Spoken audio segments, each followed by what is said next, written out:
While I was away on vacation, my daughter sold my home to her boss. She tossed my suitcases out onto the street. "You're too old for this kind of luxury," she said. Hands shaking, I called the buyer, a young man I had once taken in and raised as my own. No one knew that the quiet boy I'd adopted had grown into a powerful businessman. When his helicopter descended onto my front lawn and he stepped out, he smiled and said, "I'm glad you're here. My name is Rosalie, and I'm 71 years old. I never imagined that coming back from what was supposed to be a peaceful vacation would turn into the most humiliating day of my life." The taxi rolled to a stop in front of 1847 Elm Street, the address I'd called home for 32 years, but something felt wrong. My luggage wasn't safely inside my old Victorian house. Instead, it was piled on the sidewalk like junk, clothes spilling from a torn suitcase. "Ma'am, this is your stop, right?" The driver looked back at me, clearly puzzled by the mess strewn across the lawn. I swallowed, my throat suddenly dry. "Yes, this is my house." But even as I said it, uncertainty crept in. The spare key wasn't under the flower pot where I always hid it. The front door had a brand new lock and my key didn't fit. And standing there in the doorway, as if she owned the place, was my daughter Kayla. "Mom, you're back." Her tone held no affection, no surprise, no shame, just a flat acknowledgement, like she was greeting an unwanted acquaintance. I paid the taxi driver with unsteady hands and walked toward my own front door feeling like an intruder. "Kayla, what is going on? Why are my things outside?" She stepped onto the porch, arms folded, wearing the same look she used to get as a teenager, right before saying something she knew would hurt me. Behind her, I could see Ronan, her husband, lurking in the background the way he always did whenever there was family conflict. "We need to talk, Mom. About your living situation." "My living situation?" I repeated slowly. The words felt strange in my mouth. "This is my house, Kayla. I've lived here since before you were even born." "Actually," Ronan stepped forward, holding a manila folder. "Legally, that's not quite true anymore." I felt my blood run cold. "What do you mean?" Kayla rolled her eyes slightly, as if I were being difficult on purpose. "Mom, we sold the house. You agreed to it before you left for Florida. Don't you remember?" The world seemed to tilt. I grabbed the porch railing to steady myself. "I never agreed to anything. I would never—" "You signed the papers, Mom." Ronan opened the folder, revealing a stack of documents I'd never seen in my life. "Right here, your signature. The sale went through yesterday." I stared at the pages, at handwriting that looked like mine, at numbers that didn't add up. The last appraisal said my home was worth $800,000. These documents listed $600,000. Even in my shock, I knew something was horribly wrong. "I didn't sign these," I whispered. "I would never sell my house without talking to you first, and I certainly wouldn't sell it for less than it's worth." Kayla's face hardened. "Mom, you're 71. Maybe your memory isn't as sharp as it used to be. We have witnesses. We have your signature. It's all legal and final." The cruelty in her voice felt like a punch to the chest. This was my daughter, the child I'd raised, the one I'd helped through college, supported during her first divorce. The daughter I'd taken back in when she had nowhere else to live, along with Ronan when they married 8 years ago. "Who bought it?" I managed to ask. My voice was barely more than a breath. "Mr. Thompson, from downtown," Kayla said. "He runs that big development company. He paid cash, which is how we closed so fast." Ronan sounded proud, like he'd just sealed a brilliant deal. "But where am I supposed to live?" Silence fell between us, heavy and cold. Finally, Kayla spoke, and her words cut deeper than anything I'd ever heard. "Mom, you're too old to take care of a house this big. It's too much work, too much space for one person. We found you a really nice assisted living place. They have activities, people your own age. You'll be much happier there." "You found me," I started, but the sentence crumbled in my throat. The betrayal was too big to grasp all at once. "The paperwork is already handled," Ronan added, as if he were closing a file. "Your room will be ready on Monday. We'll help you pack the essentials." I looked at my life scattered across the lawn. My favorite reading chair, the one I bought after my husband died 25 years ago. The little oak table where I'd helped Michael with homework when he was young. My mother's wedding china, shoved into cardboard boxes like yard sale leftovers. "Michael," I said, suddenly remembering. "Did you call Michael?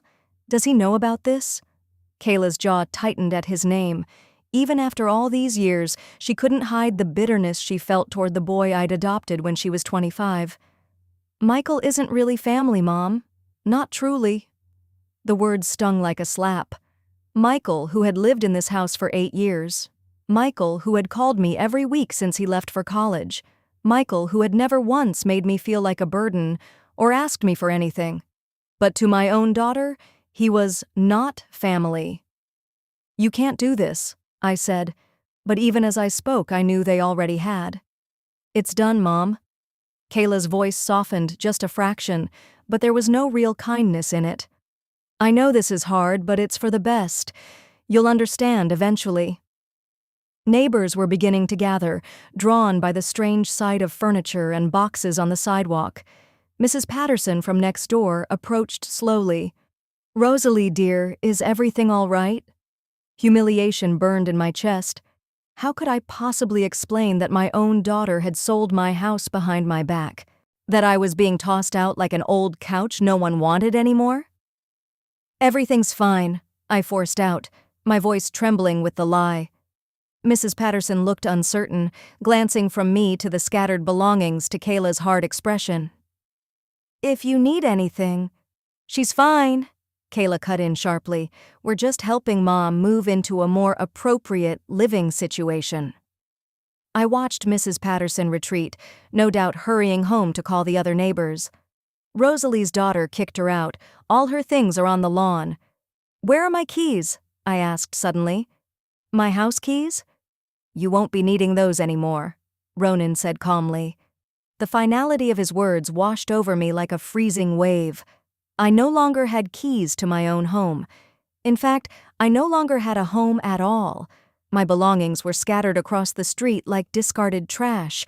My daughter stood in the doorway of the house I had paid for, worked for, and lived in for more than 30 years, telling me I didn't belong there anymore. I thought of the 10 days I'd spent in Florida with my sister Margaret. Warm sunshine, quiet beach walks, the peace of reading a book without obligations.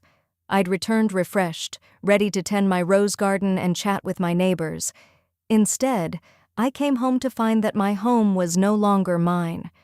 "This can't be legal," I insisted, though I wasn't sure. "You can't just sell someone else's house." "The house was in your name, but you signed it over," Ronan replied patiently, as though explaining something obvious to a child.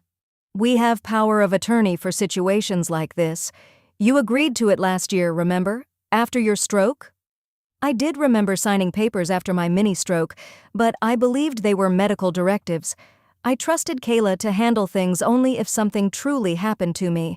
I never imagined she would use those papers to take my home from me. "The stroke didn't affect my judgment," I said firmly. "Doctor, Martinez told me I made a full recovery." "Mom, you're being dramatic," Kayla said, stepping back into the house. "My house. We did this because we love you. We want what's best for you." Love. She said that word as if it excused everything. I stood on the sidewalk surrounded by my life, furniture, boxes, memories, feeling smaller than I had felt since childhood. The afternoon sun reflected off my pearl necklace, the one my mother gave me on my wedding day. I touched it instinctively, the way I always did when overwhelmed. 71 years of life, and my own daughter had tossed me out like garbage. But beneath the humiliation and shock, something else began to rise. Anger. A deep, burning anger at the injustice. I had raised Kayla, supported her, loved her without conditions. I had worked double shifts as a nurse to afford this house and build a stable life for my family. And this was how she repaid me. My hands trembling, I pulled out my phone. There was one person who might help me, someone who had never treated me like I was expendable. It was time to call Michael. Standing there with my whole life on the lawn, I felt the weight of every neighbor's stare. The Hendersons stood on their porch, whispering. Mr. Chen pretended to water his plants while blatantly listening. These were people I had known for decades, the families whose kids I watched grow up, whose pets I fed when they traveled. Now they were all witnessing my humiliation. "Mom, you're causing a scene," Kayla hissed. "People are staring." "Of course they're staring," I snapped, my voice breaking. "Their neighbor just got kicked out of her own home." Ronan stepped forward, sounding calm and reasonable, the way people do when they know they've already won. "Mrs. Matthews, please understand, this transition is difficult but necessary. We've been worried about you living alone in such a large house. What if you fell? What if something happened?" I wanted to scream. I wanted to tell him that I'd lived alone just fine since my husband died 25 years ago, that I'd raised his wife through her reckless teenage years, that I'd worked 40 years as a trauma nurse dealing with emergencies far more intense than anything he'd ever experienced in a boardroom. Instead, I found myself defending my own competence to my son-in-law on my own front lawn. I'm perfectly capable of taking care of myself. I drive, I cook, I maintain this house. I just returned from a 10-day vacation that I planned entirely on my own. "For how much longer?" Kayla countered gently, her tone dripping with condescension. "Mom, you're 71. Things are only going to get harder." She said my age as if it were a terminal diagnosis, as if turning 71 stripped me of the right to make decisions about my own life. I thought of Margaret, 75 and still teaching yoga, of Mrs. Chen, 83 and driving to the store every week. "Show me the papers again," I said. "I want to see exactly what I supposedly signed." Ronan exchanged a quick glance with Kayla, then opened the manila folder. The documents looked official, packed with legal phrasing I didn't understand, but the signatures, my supposed signatures, didn't look right. The loop on the R was wrong, and I always dotted the I in my name with a tiny circle, never a dot. These papers had dots. "This isn't my handwriting," I said, though my voice trembled. "Mom, you signed these 3 weeks ago, right before your trip," Kayla insisted. "Maybe you were distracted thinking about Florida." 3 weeks ago. I racked my memory. I'd been packing for the trip, yes, but signing papers to sell my home? Never. Who witnessed my signature? Another glance passed between them. "I did," Ronan said. "And my coworker, David Peterson." "I don't know any David Peterson." "You met him at our barbecue last month," Ronan said. "Tall guy, blue shirt." I remembered that barbecue, an awkward gathering where I felt out of place among Ronan's colleagues, but I didn't remember meeting a David Peterson, and I certainly hadn't signed legal papers at a family cookout. "I want to see this David Peterson. I want to speak to him myself." "That's not necessary," Kayla said quickly. "The sale is final. The new owner has already moved in." "Moved in?" I whispered. I glanced past them into the house. Someone else was living in my home. "Mr. Thompson took possession yesterday," Ronan said. "He's renovating." So that explained the new lock. The house already felt different, like it no longer recognized me. In just 24 hours, the home I'd lived in for 32 years had become someone else's property. I looked around at my scattered belongings and really saw them this time. My favorite blue armchair where I'd spent countless evenings reading, the little bookshelf that held my mystery novels, the framed photos from my dresser, including the picture of 8-year-old Michael grinning after his first day of school. Michael, the boy who came into our lives when Kayla was 25 and married to her first husband. I'd been 51, a widowed woman settled into her routines, when a social worker called about an 8-year-old who needed emergency placement. "Just for a few weeks," they'd said, "until we find something more permanent." But one look at Michael's solemn dark eyes and the small backpack that held everything he owned, and I knew those few weeks would turn into something much more. Kayla hadn't been happy. "Mom, you're too old to start over with a kid," she'd complained. "I'm trying to get pregnant. What if you don't have time for your real grandchildren because you're busy with some stranger's child?" But Michael hadn't stayed a stranger. He was painfully polite, heartbreakingly careful, like he believed one wrong move would get him kicked out. He did his homework without being asked, cleared his dishes after every meal, and never complained. It took months before he called me anything but ma'am, even longer before he stopped apologizing for existing. I remembered one night, about 6 months after he moved in, when I found him crying after a nightmare. I sat on the edge of his bed and rubbed his back until he calmed down. Just before he drifted off, he whispered, "Thank you, Mom." Mom. Not ma'am. Not Mrs. Matthews. Mom. Kayla had never forgiven me for that moment, for the way my heart stretched open to include that frightened boy who needed me. She treated my love for Michael as if it were love stolen from her, even though she was already an adult living her own life. "You're thinking about him again, aren't you?" Kayla's voice sliced through my memories. "Michael isn't here, Mom. He's not going to swoop in and save you this time." "Save me from what?" I thought bitterly. "From my own daughter?" "Save you from reality," she continued. "You can't live alone anymore. You need help, and we're the ones trying to help you." I almost laughed at the absurdity. If this was help, why was I on the sidewalk while strangers lived in my house? Why hadn't anyone talked to me before selling it? Why did I feel like I was trapped in a nightmare I couldn't wake up from? "Where's Michael now?" I asked, partly to distract from my helplessness, partly because I truly wanted to know. "Last I heard, he was in Seattle doing something with computers," Kayla said dismissively, "probably still playing video games and pretending it's a career." That didn't sound right at all. Michael had always loved technology, yes, but he was driven, ambitious. The last time we'd spoken, about 3 months ago, he mentioned expanding his business. He'd sounded confident, successful, more successful, frankly, than Ronan, whose work seemed to involve endless meetings and not much else. "I'm going to call him," I said. "Mom, don't." For a split second, Kayla's controlled expression slipped, revealing something close to panic. "You'll just upset yourself, and him. This isn't his problem to solve." But her reaction told me everything I needed to know. She didn't want Michael involved, which meant she knew, somewhere inside, that what they were doing wasn't right. My hands were still shaking from shock and anger as I dug through my purse for my phone.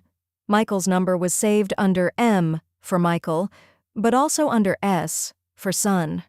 That's what he was to me, despite the lack of shared blood or paperwork. My fingers trembled as I tapped his name. The phone rang once, twice. I held my breath, silently begging him to pick up, begging him to somehow pull me out of this nightmare. When his voice finally came through, deep but familiar, I nearly burst into tears. "Rosalie, is everything okay?" Even from thousands of miles away, he could tell something was wrong just from the sound of my breathing. "Michael," I whispered, turning my back to Kayla and Ronan so they couldn't see my tears. "I need help. Something terrible has happened." I heard myself say it again, more desperate this time. I had to try. Michael was my only hope. "Michael, thank God you answered," I choked out, forcing my voice to stay steady while Kayla and Ronan watched me from the porch like hawks. "Rosalie, what's wrong? You sound upset," he said. His voice was deeper than when he'd left for college 12 years earlier, but the gentle concern was exactly the same. "They sold my house, Michael," I said. "Kayla and Ronan sold my house while I was in Florida. They're saying I signed papers, but I never signed anything. I'm standing on the sidewalk with all my belongings scattered around like garbage." Silence. It went on so long I thought the call had dropped.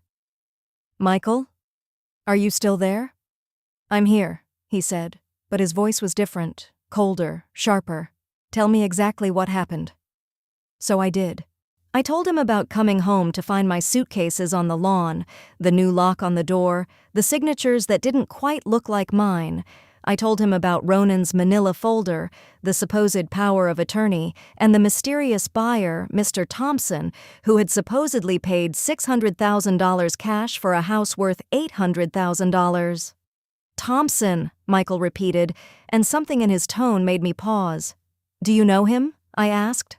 Another long pause. "I might," he said slowly. "Rosalie, listen to me very carefully. Don't sign anything else. Don't agree to move anywhere. Don't let them pressure you into making any more decisions. They want to put me in assisted living, I said quietly. They say the paperwork is already filed. No. His answer came out sharp, almost furious. They can't force you into assisted living if you don't want to go. That's not how it works. Behind me, I heard Kayla whispering urgently to Ronan. Calling him was a mistake. Should have taken her phone. Michael, I said softly, they're acting strange about me calling you. Kayla doesn't want you involved. I'm sure she doesn't, he replied, and there was something bitter, almost dangerous, in his laugh. Rosalie, I need to ask you something, and I want you to think carefully before you answer, Michael said. This Mr. Thompson who bought your house, did they give you any contact information for him? They said he runs a development company downtown, I replied. But Michael, I don't understand why that matters. I just need help figuring out how to get my house back. What if I told you I might be able to help with that? Hope fluttered in my chest like a trapped bird. How? You're in Seattle, and this is a legal issue. I probably need a lawyer, and I don't even know how I'd pay for one. Don't worry about lawyers right now, he said. Just trust me, okay? I'm going to make some calls, and then I'm going to come see you. Come see me? I stared at the street in disbelief. Michael, you can't just drop everything and fly across the country. You have a business to run. Rosalie, he said softly, his voice slipping into that warm tone he used to use when he tried to convince me to let him help with the dishes or yard work. You took care of me when I had no one. You gave me a home when nobody else would. Do you really think I wouldn't do the same for you? Tears spilled down my cheeks. After Kayla's icy detachment and Ronan's calculated cruelty, Michael's kindness felt like sunlight after a long, bitter winter. Besides, he added, and I heard a hint of amusement in his voice, I have some business to take care of in town anyway. Consider it killing 2 birds with 1 stone. What kind of business? I asked. The kind that involves Mr. Thompson and his development company, he replied. Before I could ask what that meant, I heard a sound that made my blood run cold, a rhythmic thumping in the distance, growing louder, familiar but out of place. Michael, do you hear that? Hear what? The noise grew steadily louder, and suddenly I recognized it. A helicopter, I said. In our quiet suburban neighborhood, helicopters were rare. When one flew overhead, people usually came out of their houses to watch. There's a helicopter coming this way, I told him, feeling a little foolish for mentioning it. Is there? His voice was carefully neutral. How interesting. The sound was almost deafening now. I had to raise my voice to be heard. Michael, I should probably let you go. This thing is so loud I can barely hear you. Actually, Rosalie, stay on the line just a bit longer, he said. I think you're going to want to hear what I have to tell you. What do you mean? Look up. I tilted my head back and saw a sleek black helicopter approaching our street. As I watched, it dipped lower, clearly searching for a place to land. The wind from the rotors whipped my hair and clothes, and I could see neighbors spilling out of their houses up and down the block. Michael, this helicopter is about to land in our neighborhood, I said. I've never seen anything like this. Haven't you? His voice held a trace of laughter. Rosalie, look at the side of the helicopter. What do you see? I squinted against the wind, shading my eyes with one hand. On the side of the aircraft, I could just make out some lettering. TC Enterprises. TC Enterprises, I read aloud. Michael, what does that stand for? Thompson Consolidated. My heart nearly stopped. Thompson, I whispered. As in Mr. Thompson? The man who bought my house? That's right. But how do you know about his helicopter? How do you know his company? The helicopter was landing now in the small park at the end of our street, the same park where I used to bring Michael to play when he was little. I could see a figure inside, but the tinted glass made it impossible to see his face. Rosalie, Michael said, his voice gentle but serious. There's something I need to tell you about Mr. Thompson. What? He's me. For a moment, the words made no sense. They bounced around my mind, refusing to line up into anything that resembled logic. What do you mean he's you? I managed. I mean, I'm Mr. Thompson. Thompson Consolidated is my company. I'm the one who supposedly bought your house." My legs gave out, and I sank down onto the curb, phone pressed to my ear. The neighborhood around me buzzed with excitement. Children running toward the park, adults pointing, Mrs. Patterson snapping photos with her phone. And in the middle of all that chaos, I was trying to process the impossible. "You bought my house?" I whispered. "No," Michael said firmly. "I didn't buy your house. But your daughter and son-in-law think I did?" He continued, his voice steady and controlled. "3 weeks ago, they approached my company with a proposal. They said they had power of attorney for an elderly woman who wanted to sell her house quickly for cash. They provided documents. Everything they claimed was necessary, including what they said was your signed authorization for the sale. But you knew it was me?" "The moment I saw the address," he said. 1847 Elm Street? Rosalie, how could I forget? That was my home for 8 years.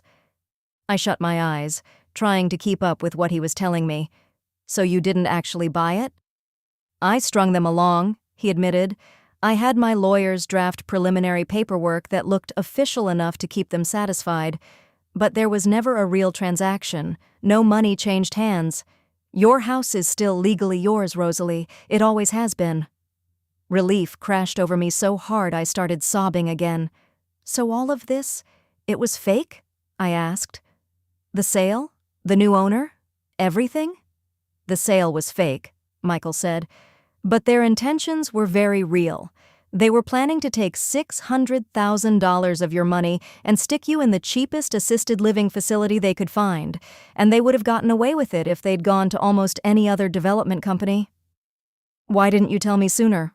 Why didn't you warn me?" "Because I needed proof," he said quietly. "I needed them to fully commit to what they were doing so I could expose it, and I needed to be absolutely sure that you weren't involved. The idea that I could ever be part of defrauding myself was so absurd that if I hadn't been shaking, I might have laughed." "Michael, are you really in that helicopter?" I asked. "I am," he said. "And I'm about to walk over there and have a very interesting conversation with your daughter and her husband. But first, I want you to know this." He paused, and his voice softened. "You're safe now. You're not losing your house, and you are not going to assisted living. And you're not alone." I could see someone climbing out of the helicopter now, still too far away to make out his face, but moving with clear purpose toward our street. "They don't know who you are, do they?" I asked quietly. "Kayla and Ronan, I mean. They know Mr. Thompson from Thompson Consolidated," Michael said. "They don't know that Mr. Thompson used to be the 8-year-old boy who slept in the room next to theirs." "Michael," I whispered, my voice thick with emotion, "I can't believe you're really here." "I told you I'd always come back if you needed me, didn't I?" he said. "I made that promise when I left for college, and I meant it." He had promised. On the day he left for his freshman year, he'd hugged me and whispered, "If you ever need anything, anything at all, you call me. I'll always come home for you." I'd thought it was just something young people say. I never imagined he meant it literally. "I can see you walking this way," I told him, watching the figure move steadily down our street. "And I can see you sitting on the curb with the phone to your ear," he replied. "You're wearing your blue cardigan, the one with the pearl buttons." It was him. It was really him. "Rosalie," he said gently. "Yes, you might want to put the phone away now. I think it's time for Mr. Thompson to introduce himself to your family." I ended the call and slipped the phone back into my purse, my heart pounding with something I hadn't felt since I'd arrived. Hope. As he came closer, I could finally see his face. The boy I'd raised was still there, but layered over with the man he'd become. His charcoal suit was perfectly tailored, his posture confident, someone who clearly belonged in boardrooms and on private flights.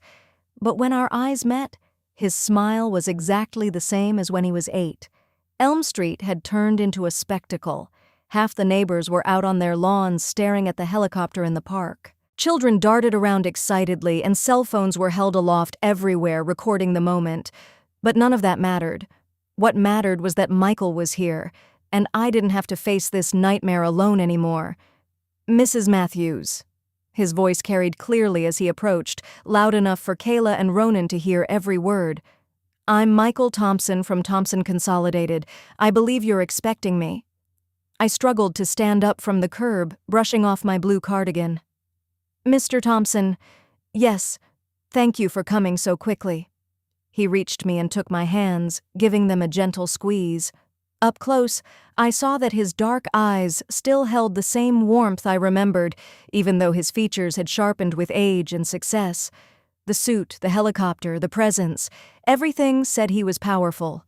But underneath all of that, he was still my Michael. "I came as soon as I got your message," he said, still using his polished, professional tone for our audience. "This situation with your property sale is quite irregular." From the porch, I saw Kala and Ronan standing stiffly, watching us with a mix of confusion and dread. They had expected me to be isolated, powerless, easy to control.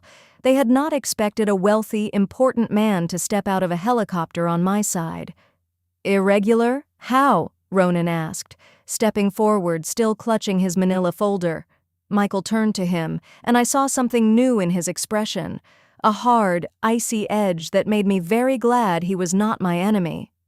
"And you are?" Michael asked. "Ronan Phillips," he said quickly. "I'm Mrs. Matthews' son-in-law. I handled the paperwork for the sale of this property to your company." "Ah, yes, Mr. Phillips." Michael's voice stayed pleasant, but there was steel beneath it.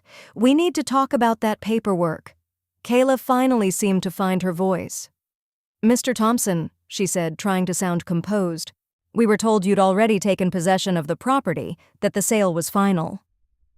"Were you?" Michael's eyebrows lifted slightly. "That's interesting, because according to my legal department, no sale has been finalized. In fact, no money has changed hands at all." The color drained from Ronan's face. "That's impossible," he stammered. "We have a signed contract. We have Mrs. Matthews' power of attorney. Everything was done legally." "I'm sure you believe that," Michael replied calmly, "but I'm afraid there are some serious issues with the documents you submitted." He slipped a thicker, more official-looking folder from his jacket, bound in a blue cover. "For example," he continued, flipping through the pages, "the signature you provided as Mrs. Matthews' authorization doesn't match the signature we have on file from her previous dealings with our company."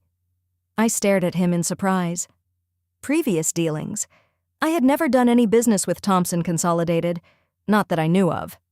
"What previous dealings?" Kayla demanded, voicing the same question running through my head. Michael gave a cool smile that didn't reach his eyes. "Mrs. Matthews has been a valued client of mine for several years," he said. "She's consulted with our firm on various property investments and estate planning matters." This was completely new information to me, but I did my best to keep my face neutral. Whatever Michael was doing, I trusted him. "That's impossible," Ronan said weakly. "She never mentioned any business relationship with your company." "Didn't she?" Michael asked mildly. "How odd that she wouldn't share details of her investment portfolio with her family. Although, given the current situation, perhaps it was wise of her to keep her finances private." Kayla's face darkened, a mixture of anger and confusion. "What investment portfolio?" she snapped. "My mom doesn't have investments. She lives on Social Security and my dad's pension." "Does she?" Michael glanced at me with a flicker of amusement. "Mrs. Matthews, would you like to tell them? Or shall I?" I still had no idea what he was about to say, but I trusted him like I always had. "Perhaps you should explain, Mr. Thompson," I said. "They seem very confused about my financial situation." "Of course." He pulled several documents from the blue folder, each of them stamped and official. "Mrs. Matthews owns a diversified investment portfolio worth approximately $2.7 million, managed through our investment services division," he said. "She also holds partial ownership in 3 rental properties downtown, which generate around $12,000 a month in income." The silence that followed was so absolute, I could hear a dog barking several blocks away. "That's impossible," Kayla whispered. "I assure you it's quite possible," Michael replied calmly. "Mrs. Matthews has been making very smart investments for the last 15 years. She's actually one of our most successful clients." 15 years. That would have been right around the time Michael graduated high school and left for college. I was starting to understand what he was doing. This elaborate story wasn't for me. It was for Kayla and Ronan. He was building a narrative that explained how he could afford to help me and why I didn't need their so-called protection. "If Mom has that much money," Ronan said slowly, "why didn't she tell us?" Michael's expression hardened. "Maybe because she suspected certain family members might be more interested in her assets than in her well-being," he said, "and judging by today, it seems she was absolutely right." "Now wait just a minute," Kayla snapped, coming down off the porch, her voice rising. "We were trying to help her. We were worried about her living alone in this big house." "Were you?" Michael's voice was mild, but his eyes were ice. "Is that why you forged her signature? Is that why you tried to sell her home for $200,000 below market value? Because you were concerned about her welfare?" "We didn't forge anything," Ronan protested, but there was no strength in his voice. Michael pulled out his phone and tapped the screen a few times. "I have 3 handwriting experts who analyzed the signatures you submitted," he said evenly. "All 3 concluded they were forgeries. I also have security footage from your office showing you practicing Mrs. Matthews' signature on multiple occasions." The lie was delivered so smoothly that even I almost believed it was real. Ronan's face went chalk white, and Kayla grabbed his arm to steady him. That's not possible," Ronan stammered. "I'm afraid it's very possible," Michael said. "Corporate fraud is a serious concern in our industry. We maintain extensive surveillance on all potential partners." His smile sharpened. "You'd be amazed what people do when they think no one is watching." "You can't prove anything," Kayla snapped, though her voice was shaking. "Can't I?" Michael reached into his folder again. "Here's a transcript of your phone call from 3 days ago, where you discussed how to keep Mrs. Matthews from finding out about the sale until it was too late. Here is documentation of the bank account you opened to receive the proceeds from the fraudulent sale, and here is evidence that you've been intercepting Mrs. Matthews's mail for weeks, including important financial statements." None of this could possibly be real. Michael had been in Seattle until just hours ago, but judging by the way Kayla and Ronan reacted, you'd think he had them on camera robbing a bank. "This is harassment," Ronan said weakly. "No, Mr. Phillips," Michael replied coolly. "Harassment is what you've been doing to Mrs. Matthews. What I'm doing is called justice." The crowd of neighbors had grown even larger. Mrs. Patterson, the Hendersons, Mr. Chen, the young couple from the corner, faces I'd known for years, all watched with horrified fascination as this scene unfolded in the middle of our quiet street. "So, what happens now?" Kayla asked. For the first time since I'd arrived home, she didn't sound smug or confident. She sounded scared. "Now," Michael said pleasantly, "you have 2 options. You can voluntarily hand over all the fraudulent documents, return any funds you may have already received from other sources related to this scheme, and leave Mrs. Matthews alone permanently, or I can deliver everything I have to the district attorney and let them handle it." "We didn't receive any money," Ronan blurted. "The sale didn't go through." "Didn't it?" Michael tilted his head. "Then how do you explain the $50,000 deposit that hit your personal account yesterday afternoon?" Ronan's mouth opened and closed like a fish out of water. Whatever information Michael was drawing from, it was clearly hitting a nerve. "I can see you need time to consider your options," Michael went on smoothly. "Mrs. Matthews, perhaps you'd like to gather your things and come with me. I think you'll be more comfortable staying somewhere else while this gets resolved." "Where are we going?" I asked. "Somewhere safe," he said. He nodded toward the helicopter still waiting in the park like something out of a film. "I've arranged temporary accommodations while we sort out the security issues with your home." "Security issues?" Kayla echoed in disbelief. "Well, your current locks have clearly been compromised," Michael replied, "and since unauthorized individuals have been occupying the property, we'll need to have the house swept for listening devices and hidden cameras." Kayla gasped. "We weren't living in Mom's house, and we definitely didn't plant any surveillance equipment." "Weren't you?" Michael asked mildly. "Then who's been sleeping in the master bedroom? Who's been cooking in Mrs. Matthews's kitchen and buying groceries with her credit card?" Their expressions gave them away completely. While I was in Florida, they had been playing house, with my home and my money. "Pack whatever you need for the next few days," Michael told me kindly. "My legal team will handle the rest." I glanced at my belongings scattered across the lawn, then at my daughter's stricken face, and finally at the man who had once been a frightened 8-year-old boy but was now standing here as my protector. "Actually," I said slowly, "I think I have everything I need right here." I bent down and picked up a small framed photo of 8-year-old Michael from among the piles. In the picture, he was beaming at the camera after his first day of school, wearing the new clothes I'd bought him and clutching the lunchbox I'd packed with extra care. "Except for this," I added, slipping the photo into my purse. "This is coming with me." Michael's professional mask slipped for just a moment, and I saw my Michael again, the boy I'd tucked in at night and comforted after nightmares. "Ready to go home?" he asked softly. "I'm ready," I said. We walked together toward the helicopter, leaving behind the wreckage of my old life and my daughter's stunned silence. And as we did, a realization settled over me. Home wasn't just a house or a street address. Home was the people who truly loved you, and Michael had just given my home back to me. The helicopter ride was surreal. I'd never been in a helicopter before. Seeing my neighborhood from above made everything look smaller, almost insignificant. From up there, I could see my house, still legally mine. Sitting neatly among the others like a small piece in a much larger puzzle, I was finally beginning to understand. Michael wore a headset and spoke in crisp, professional tones to someone, his pilot, his office, maybe both. But every few minutes he'd glance over at me with the same worried eyes that had once watched me from across the breakfast table when he was a little boy. We landed on the roof of a gleaming glass building downtown. Large letters on the helipad spelled it out clearly: Thompson Consolidated. As we walked inside, I realized that whatever I'd imagined Michael doing with his life, I had underestimated it. Severely.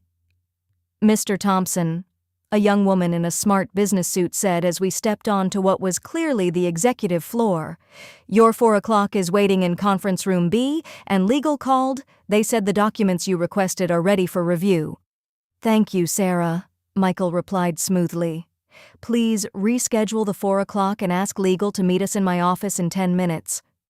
His office was enormous, with floor-to-ceiling windows overlooking the city. But what caught my heart weren't the windows or the designer furniture, it was the details. A small framed photo of the two of us at his high school graduation. A coffee mug I'd given him years ago that read, "World's Best Son." A lopsided wooden pencil holder he'd made in middle school shop class, sitting proudly on his sleek modern desk. "Sit down, Rosalie," he said gently, motioning to a plush chair. "We have a lot to talk about." "Michael, I need the truth," I said, sinking into the seat. "All of it. How long have you known what Kala and Ronan were planning?" He sat across from me, his expression serious. 3 weeks, he said. Ronan approached my company through an intermediary, trying to arrange what he thought would be a quick property flip. He made it sound routine. Elderly homeowner wants to downsize, family handling paperwork. "But you recognized the address," I said. "The moment I saw it," he replied softly. 1847 Elm Street? That's the address where I first learned what the word home really meant. I couldn't ignore it. "Then why didn't you call me right away?" I asked. "Because I needed to know how deep it went," he said. "I needed evidence that would stand up in court if it came to that."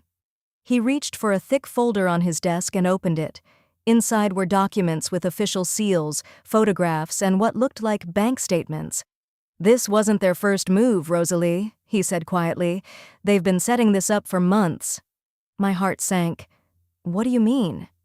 6 months ago, Ronan took out a second mortgage on their house, Michael explained. The payment is $2,400 a month, more than they can afford with his income. On top of that, they're carrying about $45,000 in credit card debt. He pulled out a bank statement with Kayla's name. 4 months ago, Kayla opened a new checking account. Look at the deposits. I scanned the page and my blood ran cold. These amounts, they're the same as my pension checks, I whispered. Exactly, Michael said. She's been intercepting your mail and depositing your Social Security and pension payments into her own account. You've been living off your savings without realizing it. But I never gave her permission to handle my mail, I protested. She used the power of attorney you signed after your mini-stroke, he said gently. She told the post office she was helping manage your affairs while you recovered. It was technically legal, but deeply unethical. I felt sick. How much has she taken? Approximately $19,000 over the last 4 months, he said. But that was just the beginning. He pulled out more papers. 3 weeks ago, they approached a private care facility called Sunset Manor. They put down a deposit on a shared room, the cheapest option available. The monthly cost is $1,800 to be paid from your pension. The rest of your income would have gone straight into their pockets. A shared room, I repeated, my throat tight. The humiliation of it almost hurt more than the theft. They were going to put me in a shared room in the cheapest place they could find, while living in my house and spending the $600,000 they thought they'd get from selling it. I leaned back, trying to absorb the full weight of it. It wasn't just about money or real estate. They'd planned to strip away my independence, my privacy, my dignity. There's more, Michael said softly. When we were at your house, I had my security team do a sweep. They found some disturbing things. What kind of things? I asked, bracing myself. Hidden cameras, he said quietly, in your bedroom and your bathroom. I gasped, my hand flying to my throat, fingers clutching my pearl necklace. Cameras? I whispered. They've been monitoring you, Rosalie, he said. Recording your routines, your phone calls, your private moments. We found hours of footage stored on Ronan's computer. The violation was so deep, so personal, I couldn't speak at first. Why? I finally managed. They were building a case to have you declared mentally incompetent, Michael said. The videos show you talking to yourself, which is normal, by the way, misplacing your glasses, struggling with electronics, having trouble opening jars. But those things happen to everyone, I protested weakly. Exactly, he said, but taken out of context, presented by family members claiming to be concerned, they could have made it look like dementia. With enough spin, they might have convinced a judge you needed a legal guardian. A guardian, I repeated quietly. Someone to control my money, someone like Kayla. The scale of their plan finally clicked into place. They didn't just want to steal from me, they wanted the law on their side while they did it. Michael, how did you uncover all of this so quickly? I asked. For the first time since we'd entered the office, he looked a little uneasy. I've been keeping an eye on your family for years, Rosalie, he admitted. After I left for college, I worried about you. I hired a private security firm to do occasional check-ins just to make sure you were safe. You've been watching me? I said, stunned. Not watching, he corrected gently. Protecting. After everything you did for me, I wasn't going to just disappear from your life and hope for the best. He hesitated, then continued. When Kala married Ronan, my investigators found some troubling things about him. What kind of things? I asked. He's done this before, Michael said grimly. His first wife divorced him after discovering he had forged her name on loan documents. His elderly aunt even had to get a restraining order against him after catching him stealing from her purse, Michael continued. There's a long, consistent pattern of financial abuse. I thought back to all the times Ronan had offered to help me with paperwork, all the subtle comments about how I was getting too old to manage things on my own, how blind I had been. Why didn't you tell me any of this before? I asked. Because you seemed happy, Michael said gently. Kayla was visiting regularly. You had family nearby. I thought maybe I was being overprotective, Not until 3 weeks ago, when Ronan walked into my company trying to steal your house, did I realize how serious this was." A knock interrupted us. "Mr. Thompson," Sarah said from the doorway. "Legal is here." "Send them in." 2 attorneys entered, a man and a woman, both with briefcases and the crisp efficiency of people who deal with crises daily. "Mrs. Matthews," the woman said warmly, "I'm Jennifer Walsh, and this is David Chen. We're here to walk you through your options regarding your daughter and son-in-law's attempted fraud." "Options?" I echoed. David Chen opened his briefcase and laid several documents on the table. "You can press criminal charges," he said. "Forgery, identity theft, mail fraud, elder abuse. We have more than enough evidence. With charges like these, they'd almost certainly face prison time." "Or," Jennifer added, "you can pursue civil action, force them to repay what they stole, seek damages, and obtain restraining orders. Or," David said, "you can take no legal action against them, but take steps to protect yourself. New accounts, new locks, updated power of attorney." I looked at Michael. He watched me with calm, patient concern. "What do you think I should do?" I asked. "I think," he said gently, "that you should choose whatever brings you the most peace." Peace. That was what I wanted.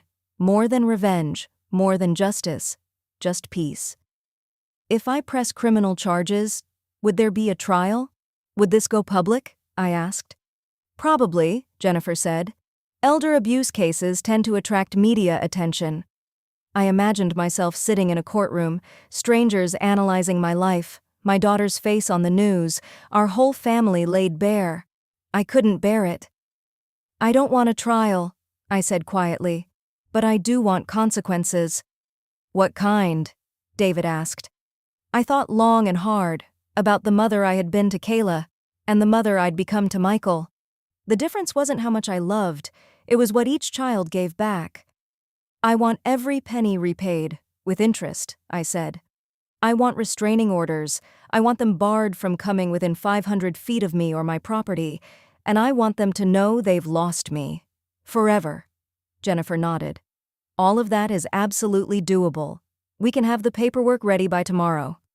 "And your house," Michael added firmly, "is still yours, always has been. Nothing was ever filed. You can move back in whenever you want." "What about the cameras?" I whispered. "Already taken care of," he said. "My team swept the house and changed the locks. You're safe." I reached into my purse and pulled out the framed photo of 8-year-old Michael, the one I'd grabbed from the grass before we left. "Do you remember when this was taken?" I asked. He smiled softly. "First day of 3rd grade. You made pancakes and packed my lunch with a note that said, 'Have a great day, sweetheart.'" "You kept those notes," I said. "All of them. I found them in your room after you left for college, in a shoebox under your bed." "I still have them," he admitted. "In my apartment. Some people collect stamps or coins. I collected proof that someone loved me." The lawyers exchanged a glance and quietly slipped out, leaving us alone. "Michael, why did you become so successful?" I asked softly. "Was it to prove something to Kayla or her father?" "No," he said immediately. "I became successful because you taught me I was worth something. You valued me. And I wanted to be the kind of man who could always take care of you the way you took care of me." "You didn't owe me anything," I whispered. "I didn't owe you," he corrected gently. "I chose you, just like you chose me, when no one else would." I looked around at his magnificent office, at the life he'd built, at the man he had become despite everything stacked against him. "What happens now?" I asked quietly. "Now," he said, leaning back with a soft smile. "You decide what you want your life to look like. You're free, Rosalie. You're safe. You're financially secure. And you never have to see Kala or Ronan again unless you choose to." "And you?" I asked hesitantly. "Will you disappear back to Seattle now that everything is solved?" He smiled. "A warm, could ask for lives here," he said simply. "Like the best mother a man could ask for lives here," he said simply. I started crying, Not from fear or anger or hurt, but from sheer relief. For the first time in months, maybe years, I felt safe. Truly, deeply safe. Not just physically, emotionally, spiritually. The truth wasn't only that Kayla and Ronan had tried to steal from me. The truth was that I'd been living surrounded by people who didn't value me, while the one person who loved me unconditionally had been waiting patiently for me to need him. I wasn't just getting my house back, I was getting my life back. And this time, I was going to share it only with people who deserved to be in it. 3 months later, I stood in my kitchen on a Sunday morning, making pancakes from scratch, while Michael sat at the table reading the newspaper. Sunlight streamed through the windows I'd cleaned myself the day before, casting warm patterns on the same floor where he used to sit with his homework 20 years ago. Some things had changed. The locks were new and stronger. My mail went to a P.O. box that only Michael and I knew about. My bank accounts were with a different bank now, protected by passwords Kayla could never guess. The house had been swept for hidden devices 3 separate times. A discreet security system now watched every door and window. But the important things were exactly the same. The kitchen still smelled like vanilla and cinnamon when I baked. The floorboards still creaked in the same familiar places. My rose garden had survived my 3-month absence and was blooming more beautifully than ever. The business section has an interesting article about sustainable development, Michael said, still looking at the paper. Apparently, Thompson Consolidated just broke ground on a new affordable housing project. Imagine that, I said, flipping a pancake. I hope they're treating their workers fairly. Oh, I'm sure they are. I've heard the CEO is very particular about employee benefits. This had become our Sunday ritual. Michael stayed over on Saturday nights in his old bedroom, which I'd kept almost exactly as it was when he went to college. On Sundays, we had breakfast together, tended the garden, visited the farmer's market, or went to a movie. He'd bought a modest house 15 minutes away, not a mansion, just a comfortable place where he could host business dinners for the team he'd relocated. But most evenings he still stopped by to check on me, and we'd end up sharing dinner and talking late into the night. It was the kind of easy, loving family life I'd once hoped to have with Kala, but never quite did. The legal settlement had been finalized 6 weeks earlier. Kala and Ronan agreed to repay the $19,000 they'd stolen, plus $12,000 in damages and legal fees. They signed restraining orders barring them from contacting me or coming within 500 feet of my home. In return, I agreed not to pursue criminal charges. I'd received 1 letter from Kala since then, forwarded through the lawyers. 3 pages of excuses and self-pity, how they'd only been trying to help, how I was letting Michael manipulate me, how families should forgive each other's mistakes. I read it once. Then I burned it in the fireplace. Some bridges once burned are meant to stay that way. "Are you expecting anyone today?" Michael asked, glancing toward the front window. "Not that I know of." "Why?" "There's a car parked across the street that I don't recognize. Woman inside looks like she's watching the house." I went to the window and peeked through the curtains. My heart dropped when I recognized the blue sedan and the hunched figure behind the wheel. "It's Kayla," I said. Michael was at my side instantly, his expression darkening. "How long has she been there?" he asked. "I don't know. I just saw her now." "She's violating the restraining order just by sitting there," he said. "I can call the police or my security team." I watched my daughter in the car. For a brief moment, old instincts tugged at my heart. She looked smaller, worn down. The confident woman who'd once kicked me out of my own home seemed to have vanished, replaced by someone lost and desperate. But then I remembered the hidden cameras in my bedroom, the forged signatures, the stolen pension checks, the carefully planned attempt to have me declared incompetent. The sympathy faded. "What do you want to do?" Michael asked quietly. I knew I had every right to call the police. I could have her arrested, force her to face the consequences of ignoring the court order. I could humiliate her in front of the neighbors the way she'd humiliated me, but that wasn't the person I wanted to be. "I want to talk to her," I said at last. "Rosalie, that's not a good idea," Michael said. "She's not supposed to be here. You don't owe her anything." "I don't owe her a conversation," I agreed, "but I owe myself one." He studied my face for several seconds, then nodded. "I'll be right here if you need me." I walked outside and crossed the street, my heart pounding but my steps steady.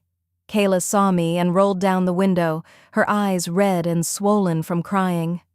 "Mom, please," she said. "I just want to talk." "You're not supposed to be here, Kayla," I said calmly. "I know," she said quickly, "but I had to see you. I had to explain." I looked at my daughter, really looked at her. She was 45, but in that moment she seemed much younger, like a child caught misbehaving who couldn't understand why everyone was upset. "There's nothing to explain," I said quietly. "I know exactly what you did, and why." "We needed the money, Mom," she said. "Ronan lost his job and we were drowning in debt," she said. We thought you had more than enough and you wouldn't even miss it." "You thought I wouldn't miss my house? My independence? My dignity?" I asked. "We were going to visit you all the time at the assisted living place," she rushed on. "You would have made friends, had people to look after you." I almost laughed at how twisted that sounded. "Kayla, you put cameras in my bedroom," I said. "You stole my mail, you forged my signature. None of that was about taking care of me." She flinched. "That was Ronan's idea. I told him it was going too far." "But you didn't stop him," I replied. Silence settled between us. Finally, Kayla spoke, her voice small and cracked. "I was always jealous of Michael," she whispered. "From the day you brought him home, I knew you loved him more than me." "That's not true," I said. "Yes, it is," she insisted, tears spilling down her face. "You lit up when he walked into a room. You never looked at me like that." I thought about it, really thought about it. "Maybe I did love differently," I said at last, "but not more or less. I loved you as my daughter, someone I was responsible for raising and guiding. I loved Michael as someone who needed rescuing. They're different kinds of love, but both are real." "He was always your favorite," she muttered. "He was never my favorite," I said quietly. "He was my choice, just like this situation is the result of your choices." She frowned, confused. "What do you mean?" "You chose to see my love for Michael as something taken away from you, instead of something added to our family," I said. "You chose to resent him instead of welcoming him, and when you needed money, you chose to steal from me instead of coming to me honestly." "You wouldn't have given us $600,000, she shot back.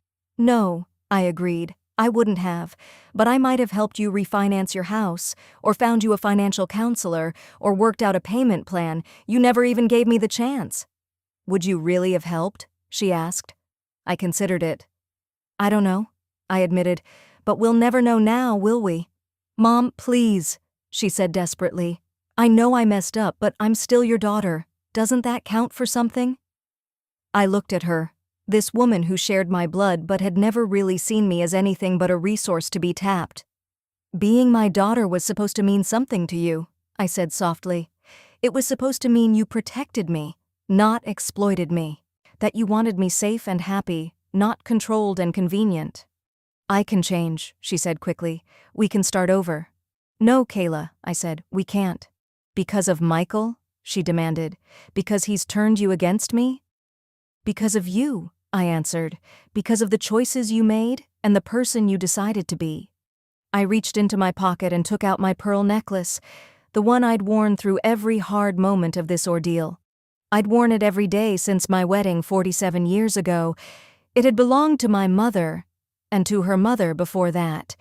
"This belonged to your great-grandmother," I said, holding it up so the light caught the pearls. "She gave it to my mother, who gave it to me on my wedding day. I always planned to give it to you." Kayla's eyes widened with hope. "But pearls are formed through pressure and irritation," I went on. "Something gets inside the oyster that doesn't belong. Instead of rejecting it, the oyster covers it in layers until it becomes something beautiful." "Mom, I don't understand," she said. "You were the irritation, Kayla," I said quietly. "You were the pressure that taught me what I'm really made of, and what I've learned is that I'm stronger than I ever knew, and I deserve better than what you were willing to give me." I fastened the necklace back around my neck. "I'm not giving this to you," I said. "I'm going to leave it to Michael's future wife or his daughter, if he has one. Someone who understands that family means protection, not exploitation." "You're really going to cut me out completely?" she asked, her voice breaking. "Your own flesh and blood?" "I'm choosing to surround myself with people who value me," I said. "You taught me I needed to do that."